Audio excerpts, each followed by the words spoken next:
So last week we talked about 181 that was released. And then Mike has been working on 182 with 2 important fixes. So I believe this will ship this week. We talked about authentication to Azure services, all the ways we can authenticate to Azure stuff, and how do we want to configure it with Azure, like settings, configuration, database settings, like do we put the UI, the thing in the UI and store in the database. That was interesting. Today,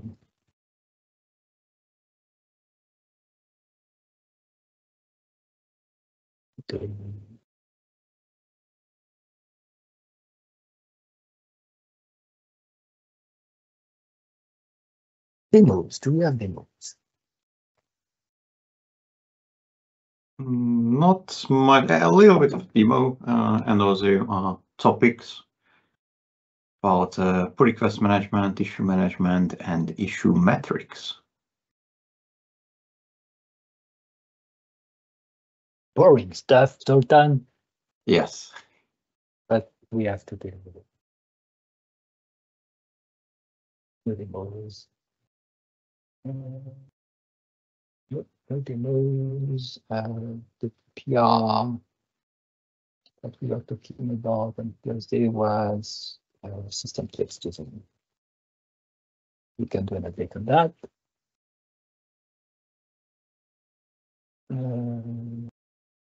Okay, status. Actually, one we didn't mention on Thursday. Did we? Something was much yesterday by Matteo. Prevent TermsFilter from having to deal with empty string. Trees. Blah.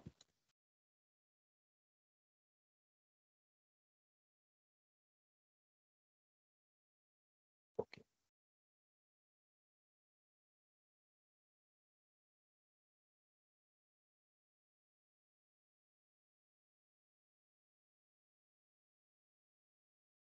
Removing empty values here also. Okay, good. I should go. We said mine here. This one.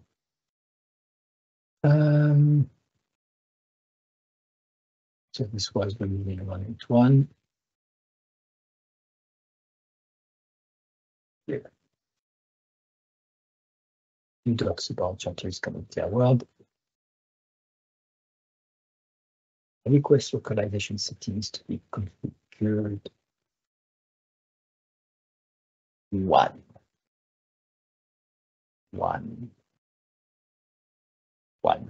maybe.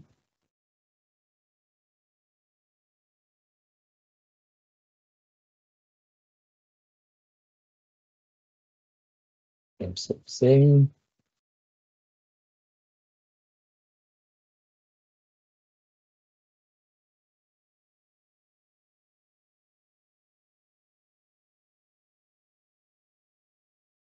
I see it's because so this is resolved before and then updated. I think we had this issue by the past. Sounds familiar. Because we will not update everything then. So these are loaded from our configuration and then passed to how to use request localization after it's been updated with other configuration.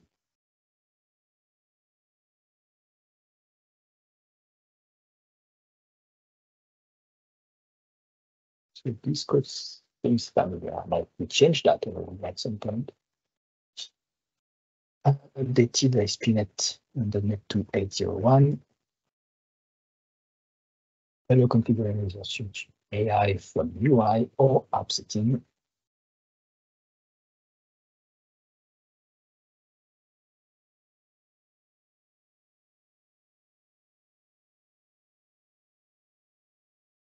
previous API changes.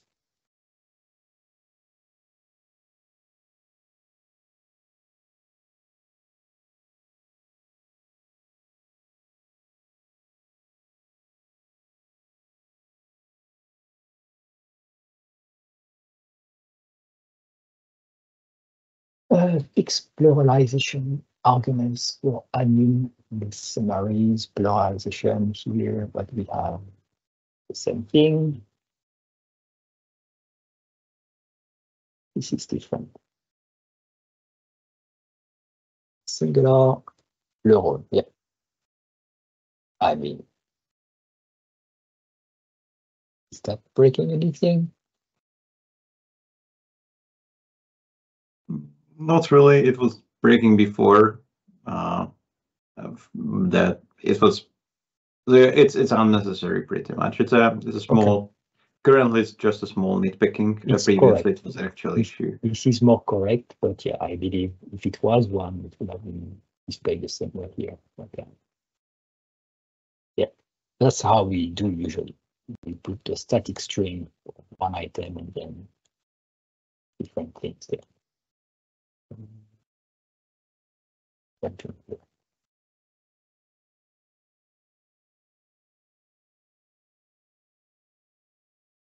Obviously, if you are Russian or languages with more plural forms, you will have more string.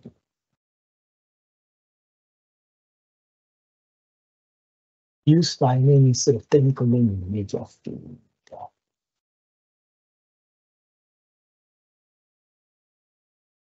Instead of technical name. If you check out the pull request, there's also a screenshot of what's happening. I will do, and I'm looking at the code.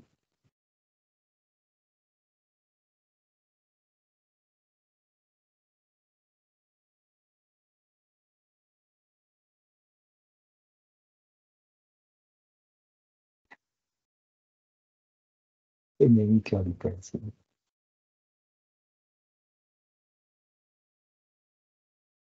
I don't even understand what's happening. Let me check. Okay, so that's the thing, the double quote. Okay, so that means that will be actual curly braces.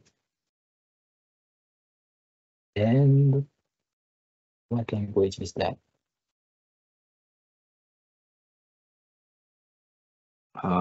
What kind of code is that? That's Vue, I believe. Yeah, so I'm trying to understand. It's a translation of some code. Yeah. So this is Vue templates embedded in translated strings, embedded in Razor, embedded in HTML.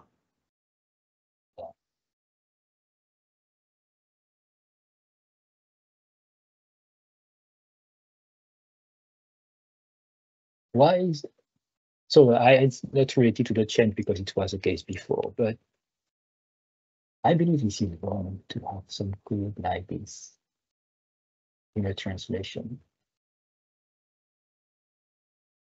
We could have the logic outside and just inject what has to be translated inside. This could be translated fine, like because maybe the unit needs to be before or after there is a parenthesis, fine. But this value here, 0 or file size,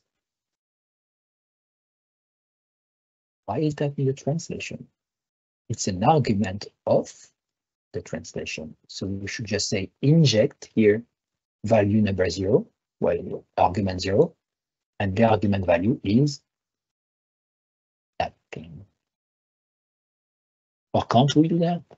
Because it's script. We can always do that.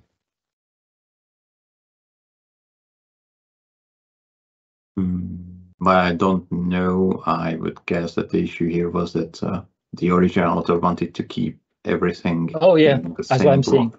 That's related to the PR, but this thing should be revisited. It might even be a security issue.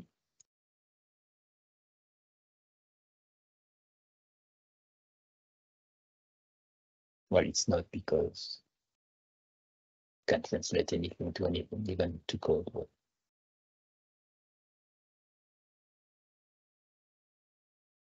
Yeah, that's weird. Okay, so the PR 14.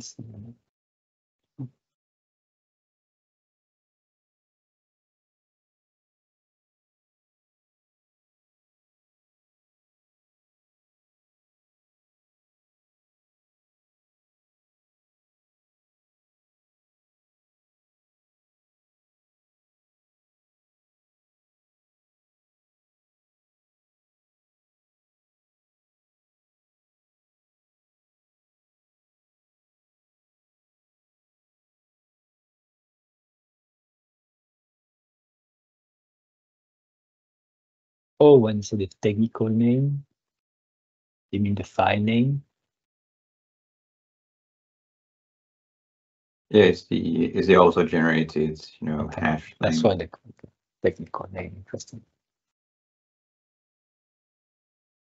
I would have used the physical file name instead of the logical file name.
But if I download the file, it's still the URL is still this one, right?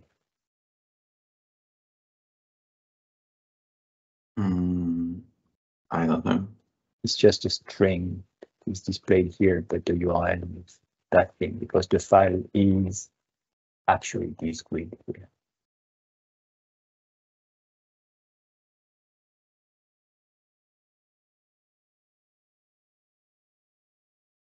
Where is act additional one coming from?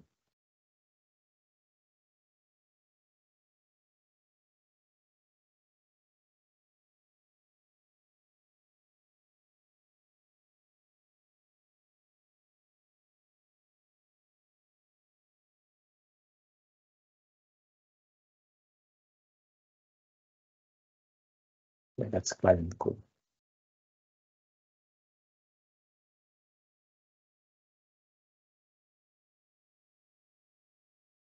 When I select a file before uploading it,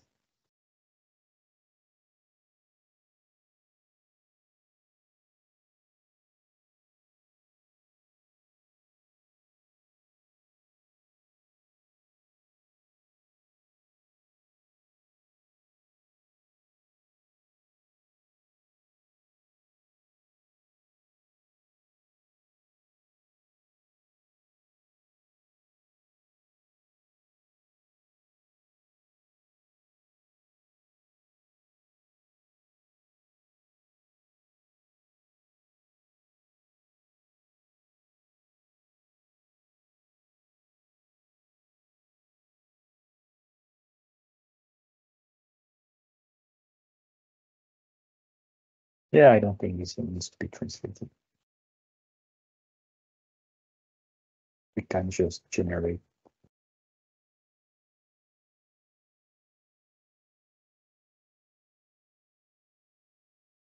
Where is the opening count? Is this one? This one.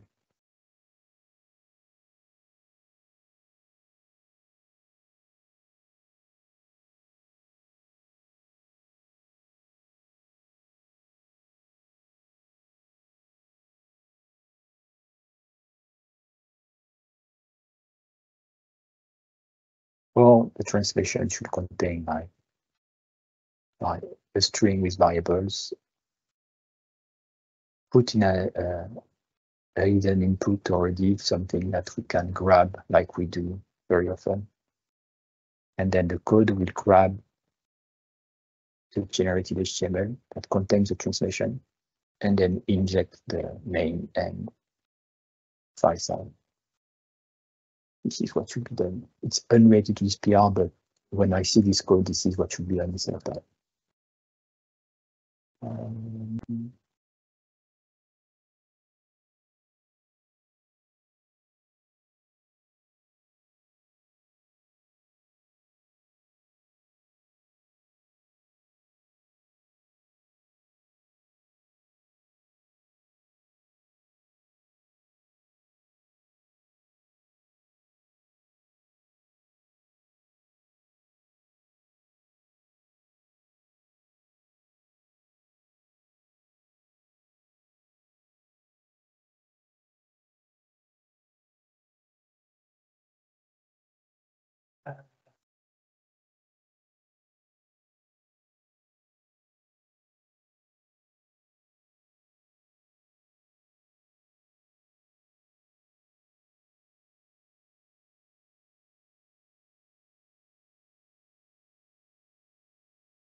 Good.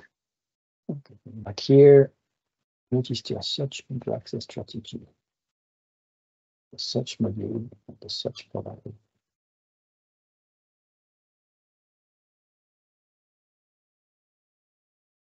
Okay.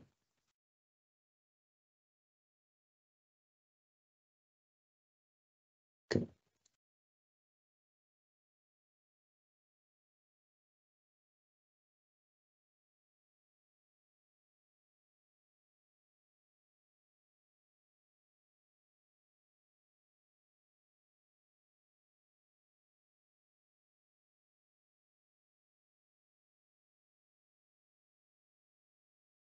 Yeah, at some point we need to stop and add like etc. or dot. Let it go. Otherwise, we change the translated text every time we add a new thing or something, change the name. We do it every 2 years, but yeah, still, if we can still spare that. Okay. Add environment accessor in liquid. Yeah, this one.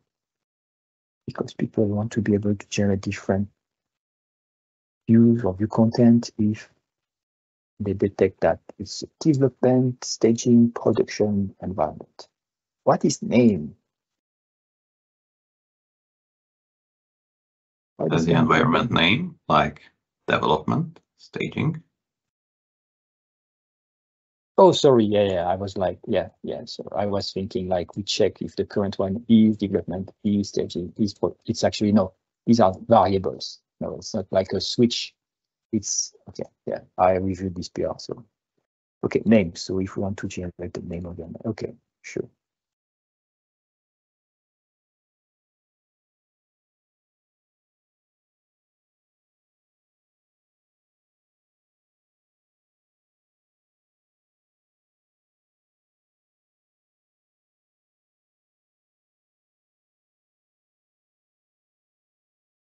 Shouldn't it be private?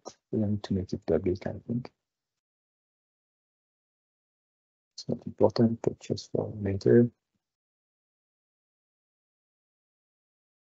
Yes, so the trick here is to say environment custom type. And when someone tries to access this custom type, we look at the property. And if we find that this property is then one of these, then we return this value. So no, this is not what I said in the PR. Is it what I said in the PR? Yes, this is probably what I said. No, this is not what I said in the PR. The PR has changed. 15 euro. What did I miss? 15.27.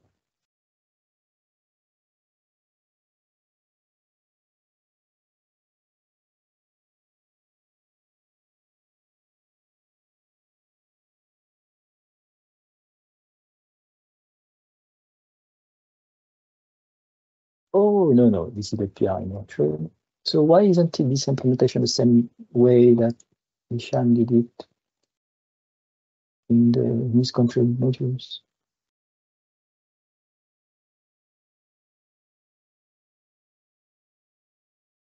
So what I remember is that when Hisham pointed to his project, I looked at the project and I filed an issue to improve it. And the way Hisham improved it is by creating a new class the same way like it's done in the orchard PR that we just saw. But in this case, on startup, we build this instance once and for all with all the values that you want in it. And then we register it in the template and done. And what I'm seeing here and what is confusing me, because this is some feedback I already gave in the PR, is that in this case, every time we access a property, we will check for this property, which is fine.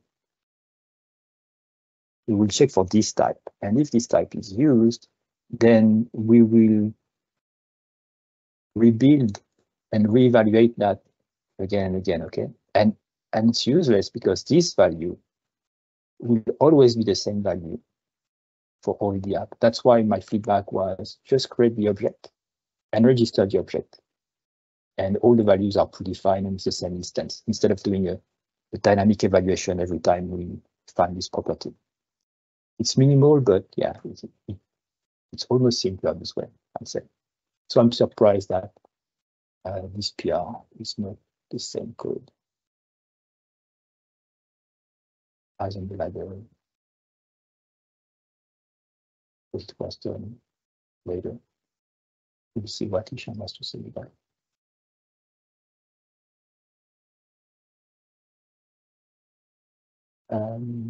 Going back to 4.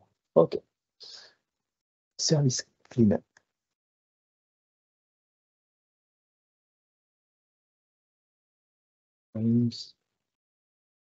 Something use FrozenDictionary. So this is something we're reviewing Thursday, I believe. Yes, first thing we reviewed. So this is by using frozen dictionaries for all the collections that we know of, at least in this set of classes, that are defined once, the dictionaries, and then not updated anymore after that. So in this case, we can use frozen dictionary. We should be faster for lookups, like in the content document manager, where we have the list of all content parts, content types.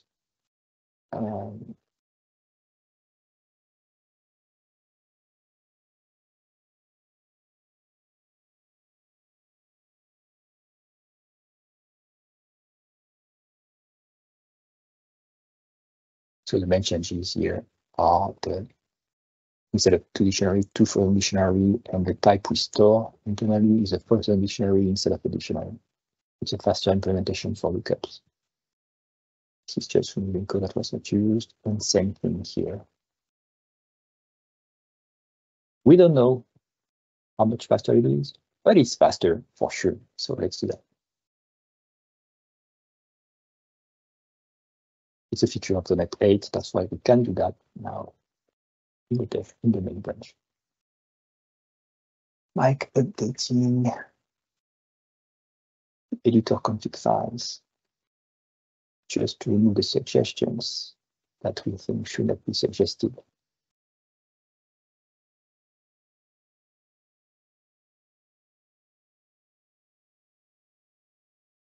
So we have tabs, file scope, we like it. Suggestion. Oh, this is now, so there is suggestion and file scope, meaning like this will fail and this will be just suggested. If you don't use file scope, it's going to suggest that you use file scope. And before it was. It was nothing. You wouldn't complain. It wouldn't say anything.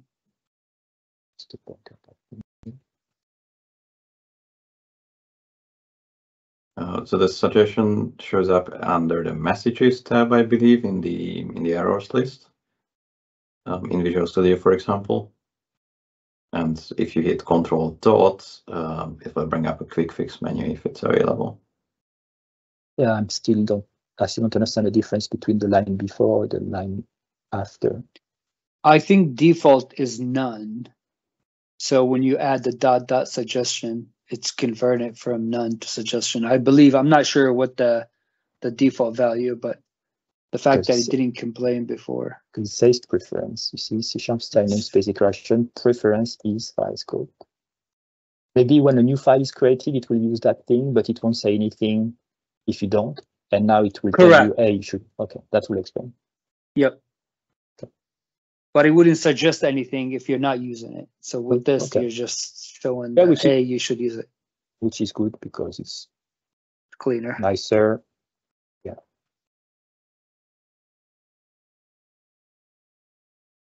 Change also just tabs. I don't know what's happening here. All true. Something maybe is new here. Line, no, same thing. This one. Which one is that?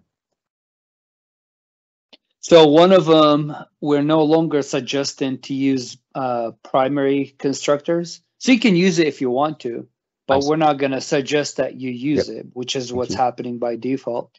And then also, we no longer want to suggest to replace things like .toArray to like that weird new syntax. Thank you. The range syntax that replaces a toArray.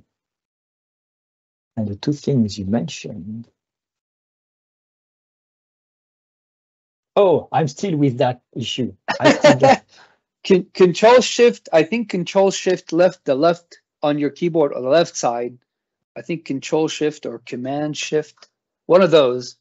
But make sure you're using the left side of the keyboard, not the right side of the keyboard, because the right shifts it to the right and the left shifts it to the left. No, it doesn't work. So what you mentioned is that if we say collection, oh crap! When I say right to left. Oh, that's so stupid. Oh, I have VS Code here. So when you say collection dot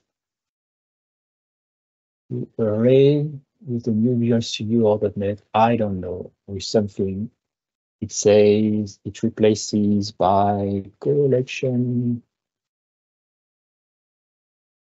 Okay, and when you remove that and you read this code like this, you're like var a equals that, and you're like, what is that?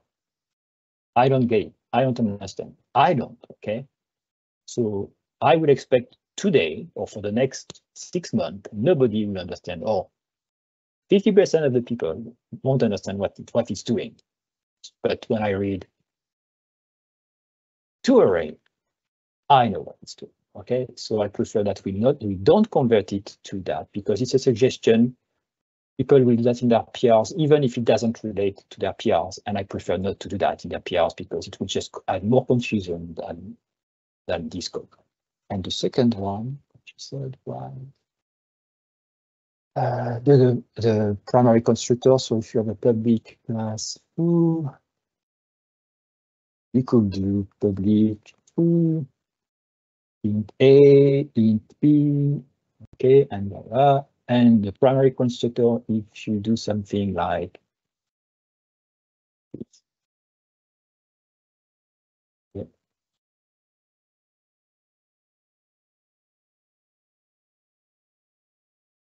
And yeah, doesn't add anything. It's just fancy. I don't care. I prefer the old way. Everybody understands. No useless CPU brain cycle used to decipher what it's doing, that it's not a method, it's still a class, but it looks like a method, so I'm confused. I'm old. So let's just use the standard way. It doesn't add anything else for now. Okay, thank you, Mike. Until someone else creates a PR to say now it's suggested to be that, and I won't care about it. But today it's not.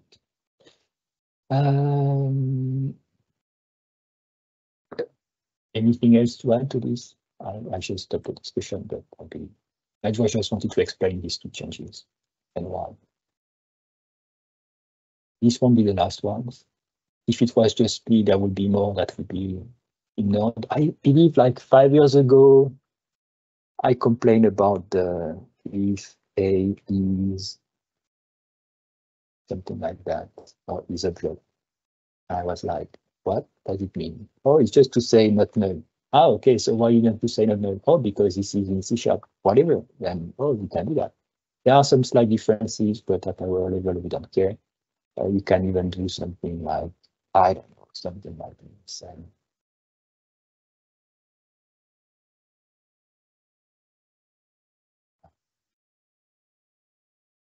I don't really care right now, but if people are fine with that, I'm more, if you can write it, good for you. My concern is not everyone can read this code, and making the code harder to read is bad because less people will be able to change the code, fix an issue, understand what is happening, find bugs. So that's one of my concerns. And you can do things like is or something like that, but then there is confusion between priorities, and that's just adding confusion, and that's bad. I submitted some code like this to the .NET team internally, and people do not understand also. That's what I already mentioned that. So whatever. Add deployment extension. Oh, I remember. Yeah. So on Thursday we looked at the system text fusion PR, and to simplify things, instead of having to define multiple times registering the driver, the step, the source, or deployment step, Mike created an extension method to add everything at the same time. And then I saw the PR, and so this one, we pass the 3 types, like the source, the step, and the driver, which is usually what you would do. But you also have all the other possible ones that takes just a source, just a step, just a driver. I don't think these ones are necessary. You can just use that, or use the, if they know that, oh, there is just a source and not a driver, which is weird, then you just call this one, okay?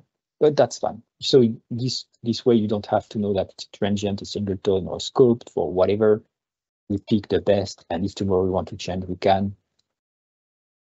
If tomorrow we want to change and not use DI, we can also, because maybe we want to put that not in DI if we don't want to use DI. So that's the new code here. Thanks, Mike. And tomorrow, when we use system text JSON, we can decide to register the step as something that can be serialized in a deployment plan, which was the issue we found in Thursday.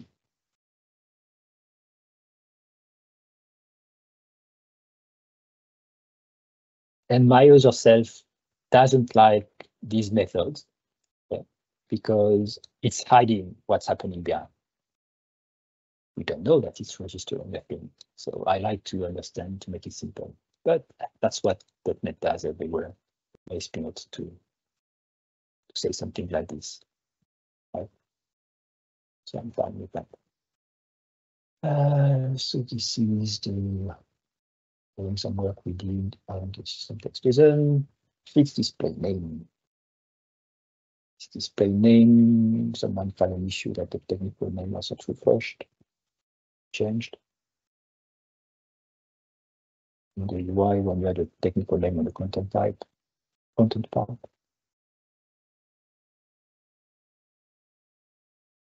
That should be part of 1.8.2, I believe. Update contributors docs.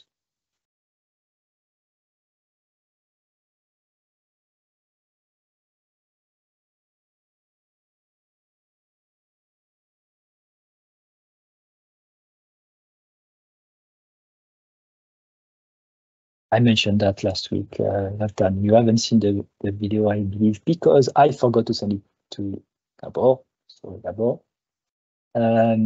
Yeah, my concern with that is everyone else, we don't care. Like all the current contributors or past contributors. That's my concern with that. All these awards or recognition, yes, recognizing, we all agree. But who decides who gets there and how do we get there?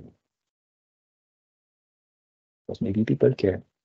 I don't care. But it's funny because related to that, that makes me remember a discussion we had before with the founding of Orchard.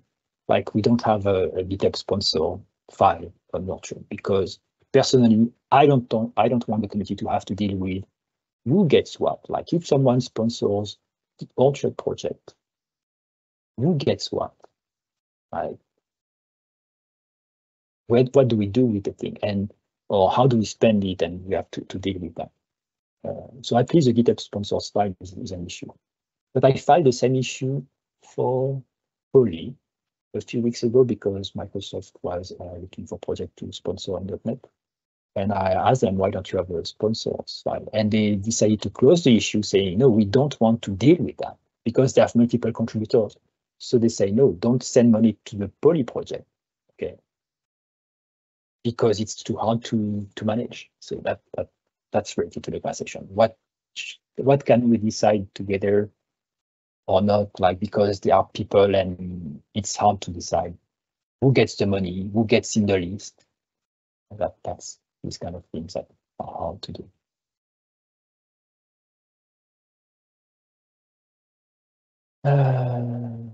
But individually, feel free to send sponsorship to whoever you like in the project, or whoever you want to support. Like if you like Mike's work on AI search, sponsor it. If you like Hisham's work on localization, sponsor it.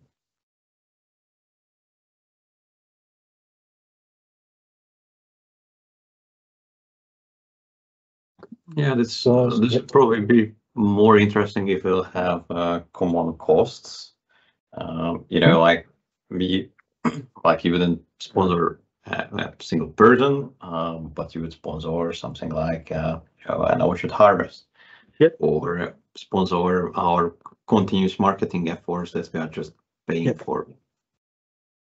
But the GitHub sponsors itself is not good for that, because this is just a list of individuals that you could put in the sponsorship. Yeah, you would need something like Open Collective for that. That's also I don't know. It's an entity that can keep the money and distribute it. That's something we can rediscuss because GitHub has been supporting Open Collective for recently, like since the end of last year. I think they added support for Open Collective. So now in the GitHub page, you can point to GitHub Collective account and you can send money from GitHub, I think, to GitHub Collective, and some people do that. So that's something we can discuss because Open Collective is more adapted towards like this kind of sponsorship. Like we get a fund for the project and the administrators can decide whatever they want to do. Send money to Hisham, buy pizza, or pay Lombiq because they did some marketing work, stuff like that. Or say, we want this feature, we'll hire one of the devs to do that. Not in their spare time, but they will be retributed for this specific work as a contractor. So that's something that should be open to do. Maybe we should do a meeting for that. Zoltan, do you agree, right? And one of these next Tuesday meeting to talk about Open Collective, and we should have one, and you would manage that.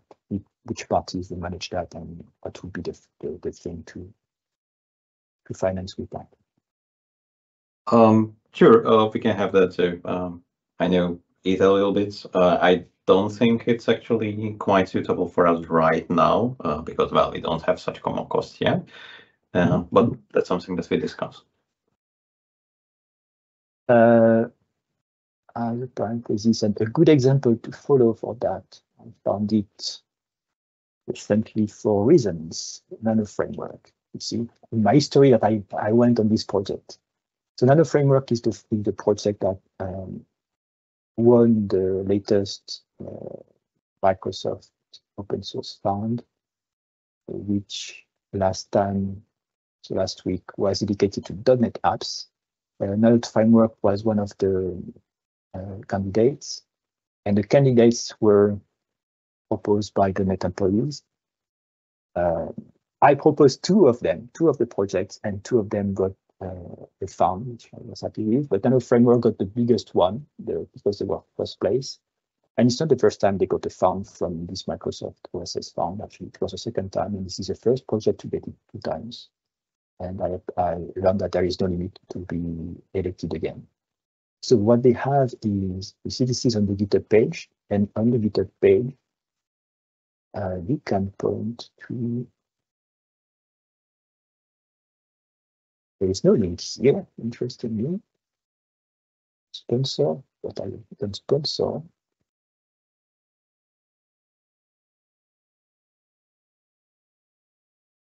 So how do we get there?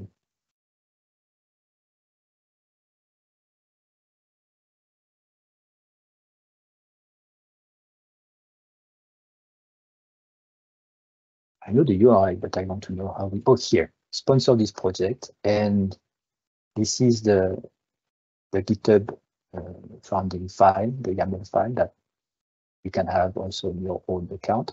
And this is the Open Collective, okay? And so that's something that is supported now in GitHub. We can have a link there. So that's maybe something you want to do. And here you see you can sponsor with recurring tiers. I believe you can send whatever you want also. And it's all public, so you see who is sending what, how often, and also how the funds are used. Example, you see their balance is 27,000. They have distributed 10,000 so far. You can find out, let's see, there are filters all time, expenses. I can't find this filter, but there is a filter to find what categories they spend on all the individual spendings.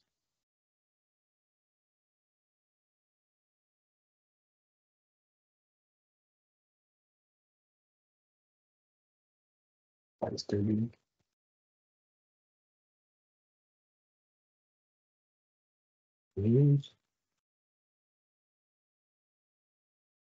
Expenses. I want to see all the expenses. I can find it. Okay. Oh, I know. Okay. So this is grouped. I don't want grouped.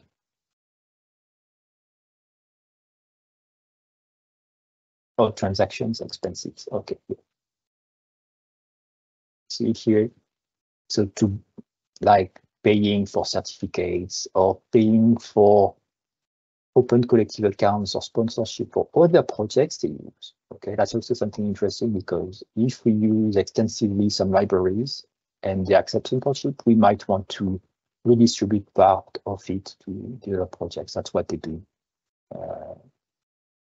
I've seen that, like domain names. I've seen also when they hired contractors to do features. So that's just an example of how we can do that. It's a project. Contributors, and no one is abusing that. The person that manages the fund is very honest with that, so it's not like hidden activity. Paying for marketing things like designs, logos, stuff like that. So that's interesting. Just if you want to see an example of how it looks like. Going back. Identity of the date, DisableSSLCertificate verification option. Interesting. That's new to me. But we have the same thing for SQL Server, so we can disable the certificate configuration.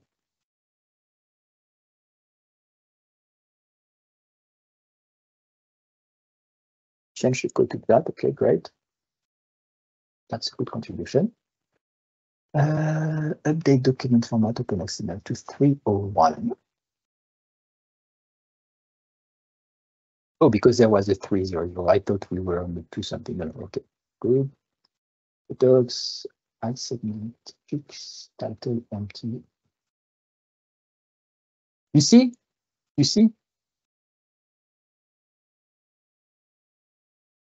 I will not be able to type that without looking at some documentation that I have to add the colon and then. So if title is count, so that means if it's not null and the count is greater than 0, that's what it means. But I need to translate it in my mind. I'm too old. Okay, so this is unnecessary to do there, can be done there. I think I mentioned that in a previous meeting. That's interesting. Someone did that. Good. Okay, initialize with the correct number of elements. Looks good. And there is the test. I like it. Beautiful.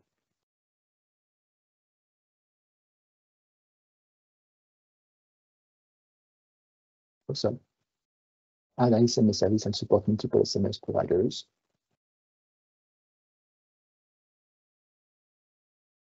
Is that an old PR that was merged? Probably.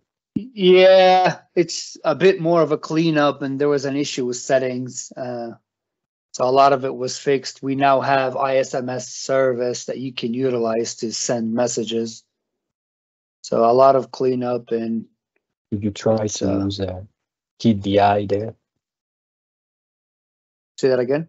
Keyed DI, like a key, just to resolve specific services, like to register Twilio as Twilio or as ISmsService. So if you want to use Twilio, you can use Twilio explicitly or ISmsService, the default one. Yeah, we have a resolver that does that. Let's look at that resolver. It does exactly that.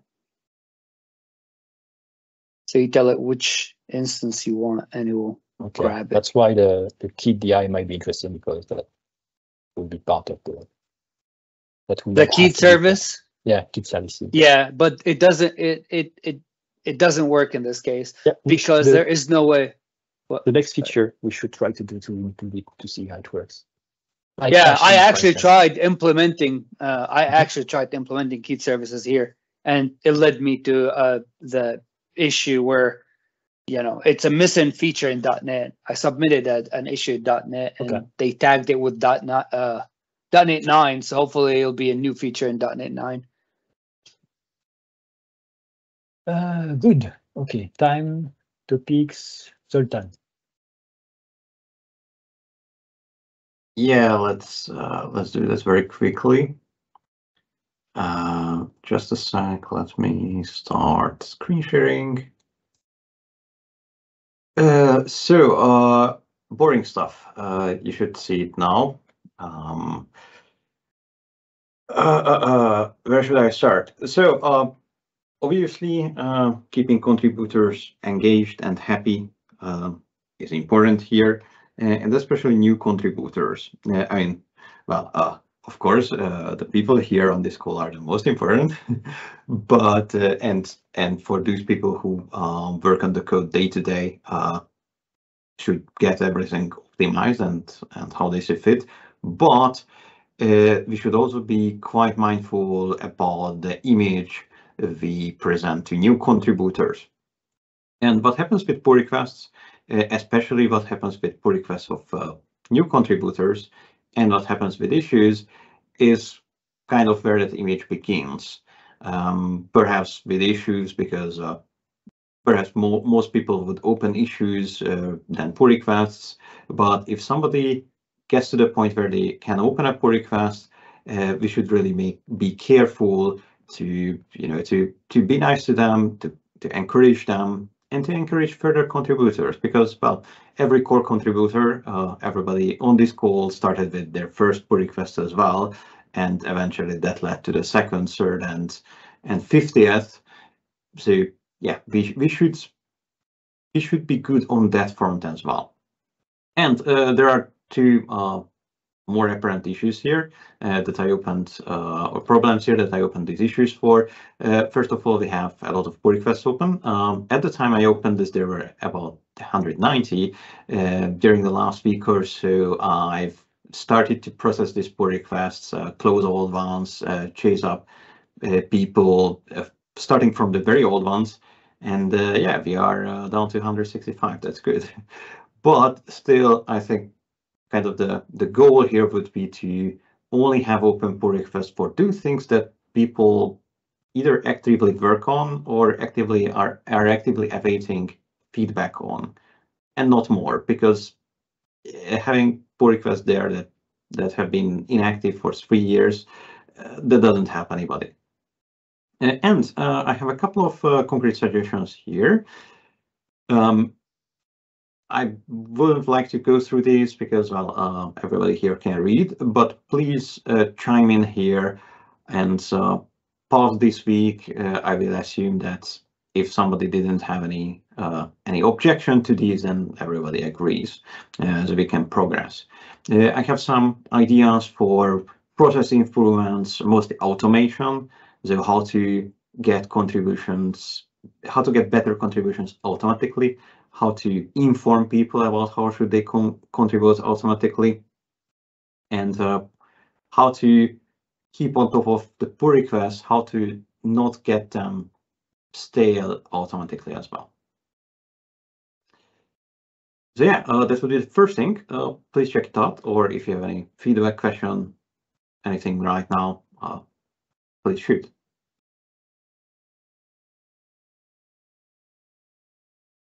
It doesn't seem so. Then, same thing for issues. So we have more than 1,000 issues open, a lot of them closed. And that's not necessarily a bad thing, but if I'm a new contributor looking for an issue, that's quite a daunting number. If I'm looking to contribute something, that's also quite a daunting number, although we have this good first issue label, and there are, well, at least a couple of these open. But we also have untriaged issues. That's a problem. We also have triaged issues that the author doesn't really know about that we triage, because triage is, setting the milestone. And this is fine, but a quirk of GitHub is that if you change the milestone of an issue, anybody subscribed won't get notified, or if you add the label. If you comment, yes, but otherwise, if you change anything on the right-hand side here, they won't. And there are such little things like this that we can change in the process, automate. Again, I added a lot of ideas for automation that I could implement with GitHub Actions to make the whole thing better. With the goal here, again, would be to improve the community, improve contributions, improve the experience of both core contributors and external contributors, because this is for external contributors to keep them happy. If you open an issue, you will get some feedback, but also to keep us core contributors happy, so we are not drowning in thousands of issues. People don't get angry with us, or people just don't, abandon Orchard. So again, if you have any feedback on these, please let me know. Otherwise, I will assume that everything is perfect here and everybody agrees. Yeah, please comment, or we can discuss now as well. Let me link to these in the chat too. So the first one would be the pull request. The second one would be about issue tracking or issue management. And lastly, this would be more like a demo part. Issue metrics. So there are other features that not built into GitHub, then built by the community, or in this case, built by a community inside GitHub that help us with that. And well, metrics are great. Every manager loves metrics. Every developer loves metrics for different reasons. We can have metrics for how we manage pull request issues and discussions. So there's this issue metrics section that's as mentioned by a community inside GitHub, and this gathers all kinds of metrics about issues, pull request, discussions. So I tried it out, and this is how it works. There's a corresponding pull request here.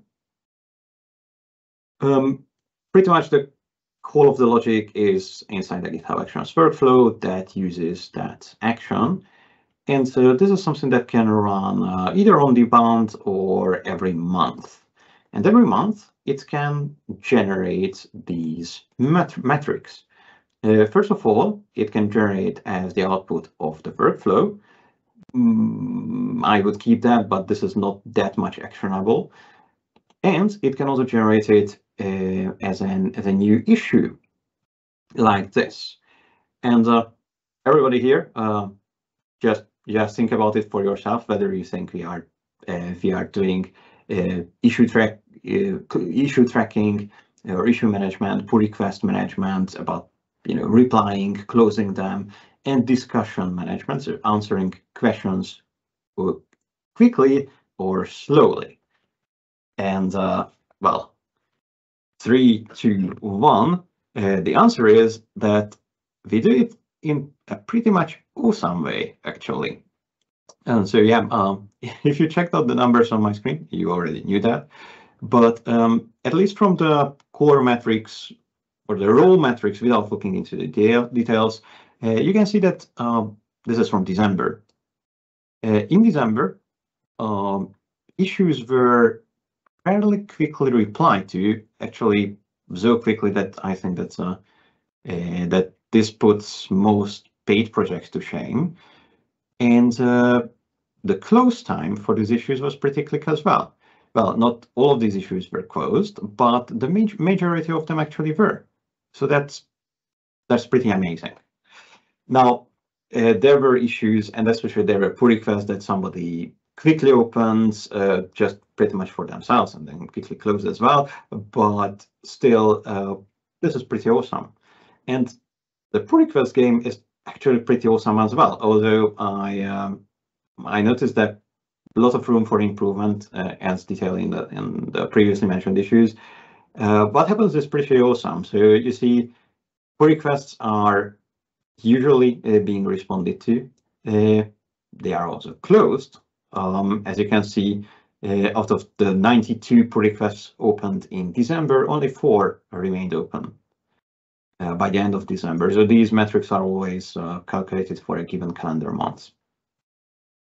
You can also see all the pull request specific details below. And finally, we also have some stats about discussions too. We are talking about discussions that are Q&A discussions. So you see on the discussion board, you can have all kinds of discussions. I don't think it's interesting to gather metrics for all of these, but the Q&A ones are important because that's where people are looking for support. So this is where you can ask a question and get answered. Now, the metrics here are about dues. So these discussion metrics are only for Q&A discussions. And as you can see, this is pretty good as well. So usually, people get an answer fairly quickly.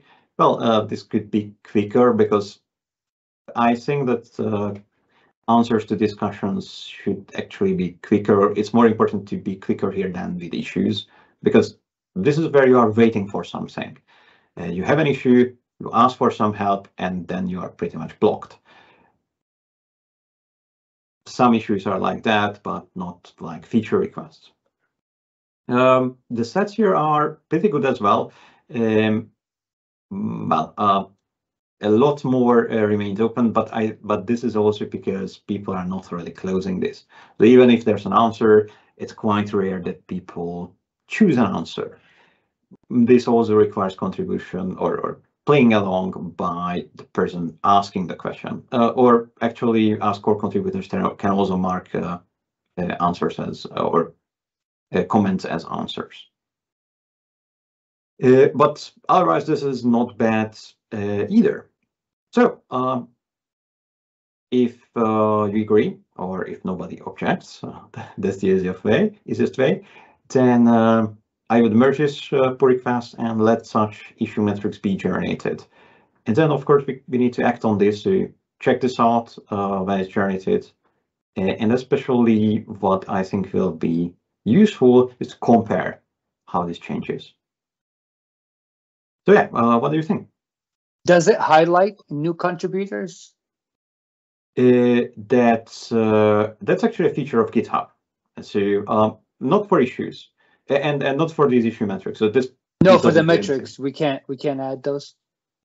I don't think so, unfortunately. I can ask them. So I can ask the.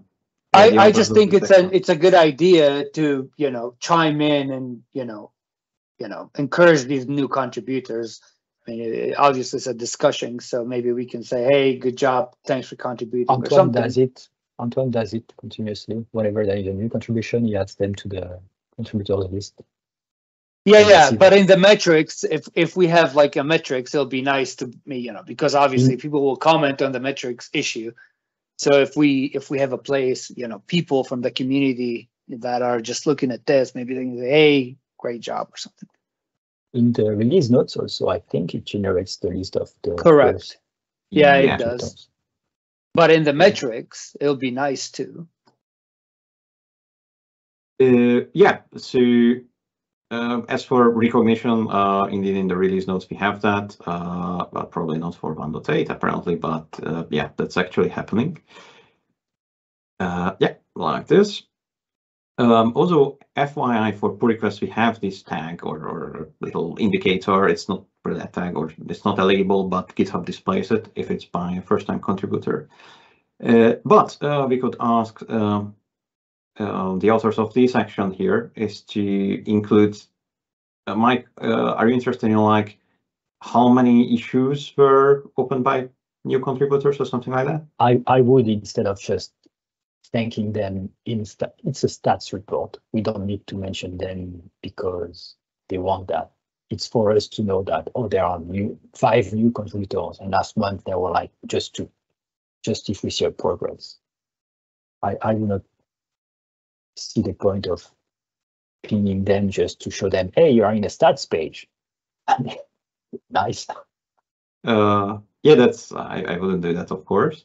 So like under issue metrics, something like number of new issues opened by new contributors. Yeah, something like that. Issues or comments or whatever. Like new contributors in general will be fine.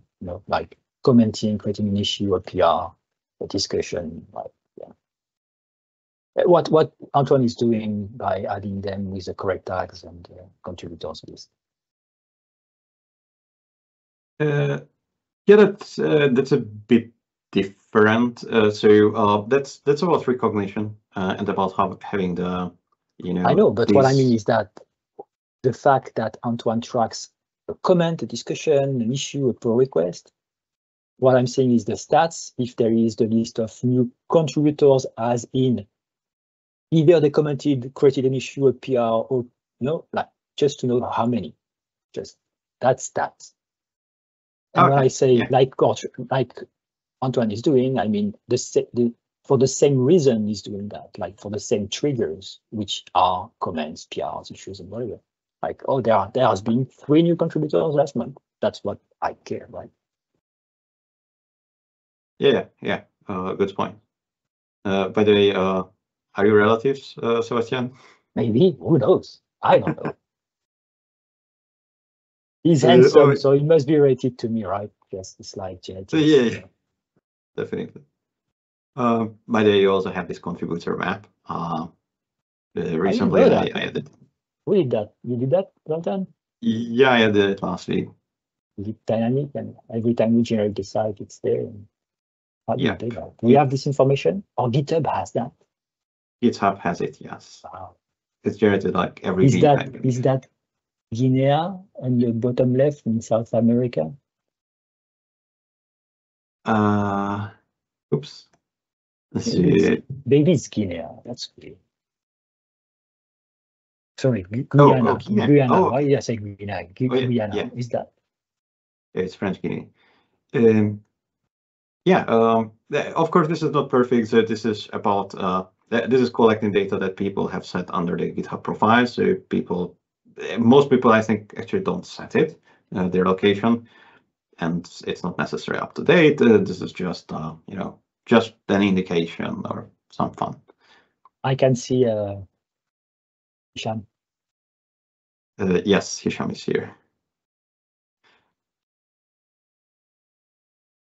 What is this here?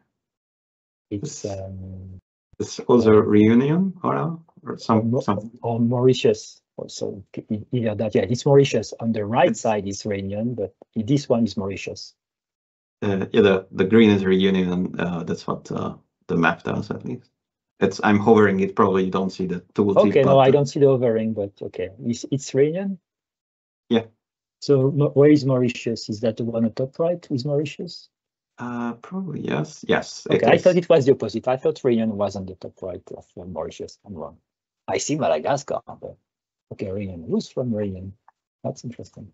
Yeah, Madagascar is easier. And there is also something here probably from Mayotte.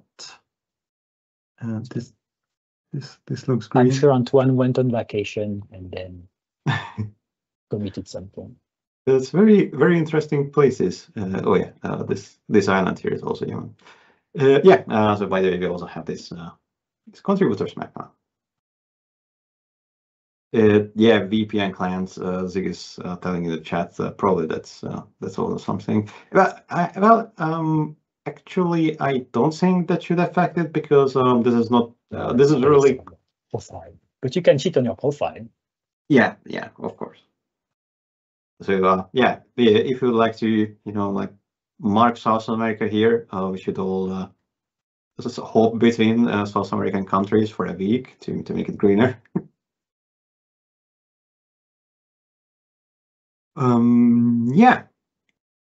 I will open an issue here for new contributor stats. Hopefully they will do something. Or obviously it's available in the GitHub API, so we can build these stats ourselves as well.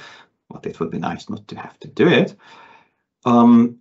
Otherwise, please chime in under these two issues, or under this pull request. Yeah, if anybody would like to review it, just to stay on topic, that's more than welcome. So for the first two issues, can you open the titles again, just to get our pull request game in order? So do you imply that it's not in order? And then how much work by who will we be able to do to fix it? Like how long do you intend to do the work you've done for the past 2 weeks? Yeah, there are two sides to it. Well, I don't think it's completely in order. Yes, it's not bad, but it can be much better. So I found open pull requests from 2020. That's not good. Even pull requests where the contributor was actually waiting for some feedback since years. But generally, it's not bad. But one side is to go through all of these pull requests. They pretty much work through that backlog that we have in the pull requests. I'm doing that now. If anybody would like to review all pull requests, feel free. But I think in the coming weeks I will be able to work through these. But anyone has been able to review pull requests for years. And yes, of course. So it's hard to say, oh, if you want to review pull request, please do so, because I mean, it's obvious that anyone who wants to review a pull request or comment on an issue, help fix an issue is up to that. So today what we do is every week for the past 10 years, we've been doing some triage. And as a reminder, and thanks to you, Zoltan, because we have been doing this Thursday meeting because you asked for it. Like 8 years ago or something like that, if not 10, I don't know, maybe 10 years ago, yeah. Because you said, no, we used to do it during our Tuesday meeting. And then you said, we don't have time for that. We need to focus on the Tuesday meeting for a Tuesday meeting. So we decided to create a new meeting on Thursdays, or whatever day it was, just to make it better, like just to focus on issue management and PR management. And that's what we've been doing for 1 hour every week since then. So yeah, the question is now, yeah, But there is still more PRs and more issues to do. So do we need more people to do that? More meetings to do that? I don't know. Oh, when I say more people, I mean, we have never limited how many people should do it. Maybe the way we do it is wrong, because at those meetings, it's like 5 people show up every Thursday, 4 or 5 people, always the same people. Like 90, if you do stats, you will see it's always the same 4 or 5 people showing up.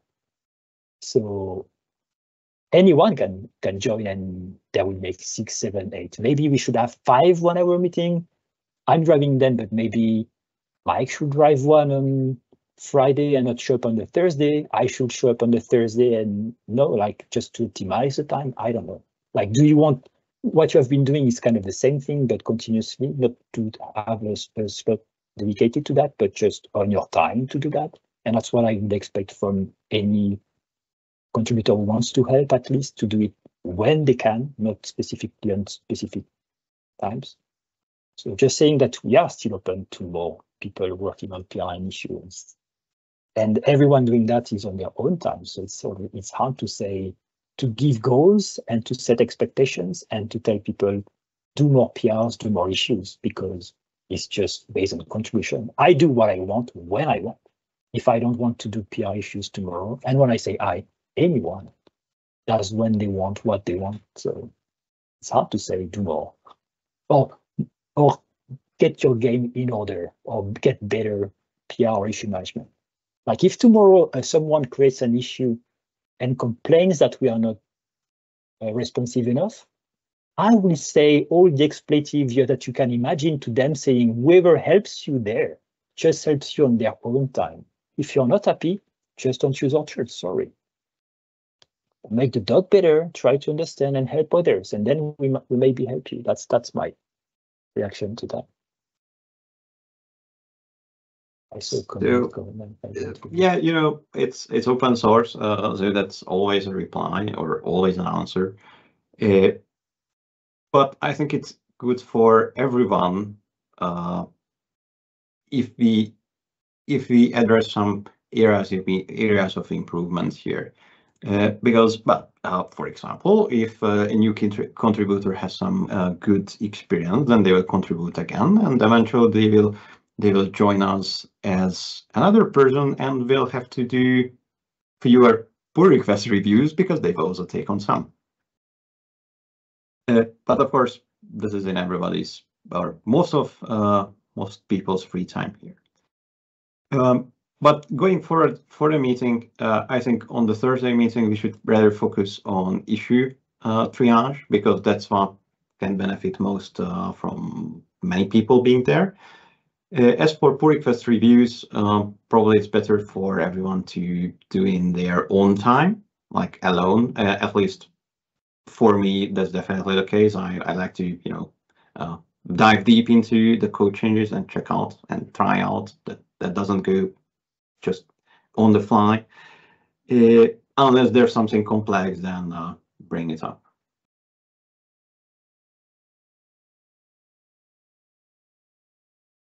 I was answering Zig. People asked, I think someone also asked that last time, but sure it's the same person, to have the meetings live on YouTube. Maybe, I don't know. I don't feel like it will help, but it cannot hurt.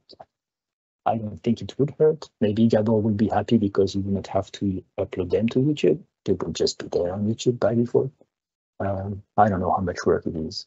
Honestly, it's super simple for me to just open a Teams meeting and everyone joins, right? For everyone, the same thing. I don't know if maybe it's as easy to deploy to record on YouTube. I don't know.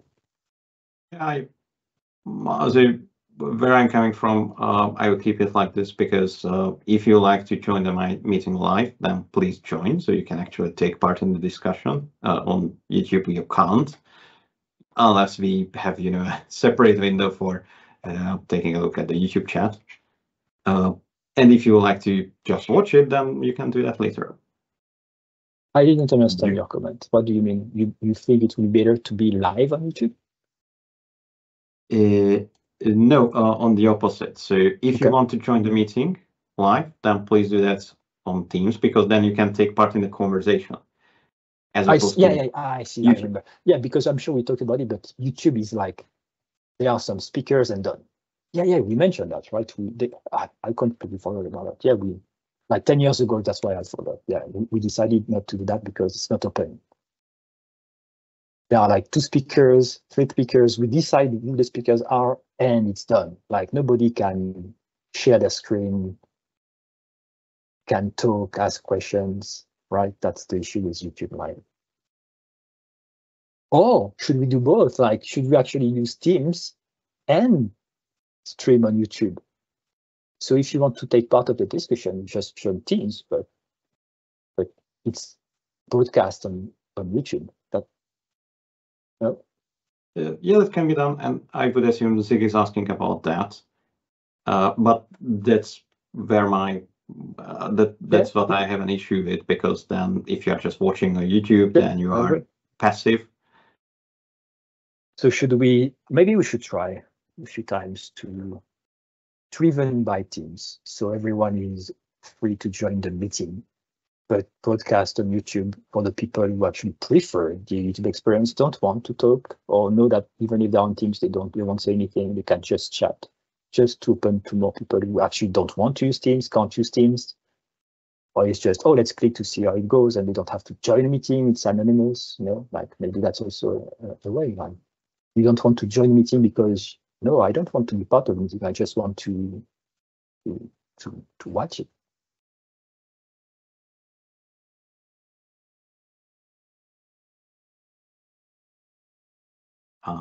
Yeah, I'm not sure about that.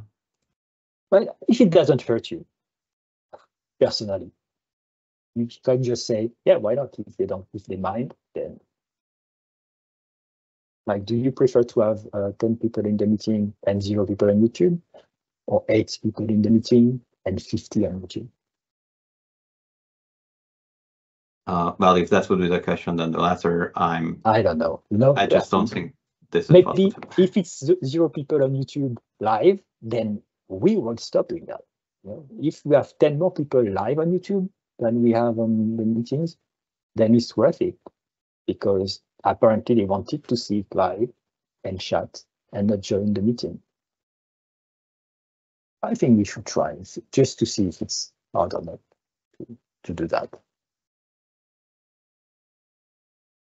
We'll see if I don't know if Gabor is the person to deal with that, but if Gabor wants to see if it's easy to set up a live one on YouTube, even if it's just me sharing and just streaming if I have to do that, or if it's Gabor who wants to stream on the Lombiq channel and then store it, maybe, I don't know. Zoltan, you talk with Gabor about, and Gabor, you talk with Zoltan about the feasibility and if it's hard, too much work, just to try.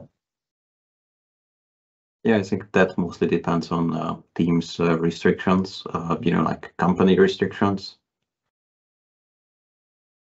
Because we also I can stream my screen, right? Oh, I don't know. Yeah, I don't know. I need to check if Gabor can stream the sound of the Teams meeting and the video of the screen, or if I have to do that. We'll see. Let's try. I can ask also John Galloway what they do, because they have the experience for that. Yeah, please do. Okay, thanks, Zoltan, for these topics and the links to the issues. Okay, so to close some PRs and follow up on some issues, Thursday morning, 10 a.m., same meeting room, anyone can join. It's not recorded, it's more casual, and there is no agenda. Usually, we just look at the latest issues, triage them by assigning milestone, closing them, or commenting if we have comments to do, and look at the PRs which have been open for 1 hour, sometimes more, sometimes less, never less, sometimes more, if we are passionate and we have time to do that. Sebastian, are you okay with releasing 1.82 as a patch? Sure. I'm not okay, but I trust you. I mean, I don't I'd have no rush, but I think there's good. issues. It's fine. It's cheap. It's easy to ship. You know how to do it. It's your time. I don't have to do anything. The less we ship, the better I feel. But if we need to ship, we ship. 182. And people will think, wow, what an awesome project, lots of releases, super active. There you go. That's great. Thank you. Okay, thanks everyone. See you on Thursday. Thank you. Bye, everyone. Thank you. Thank Bye-bye. you.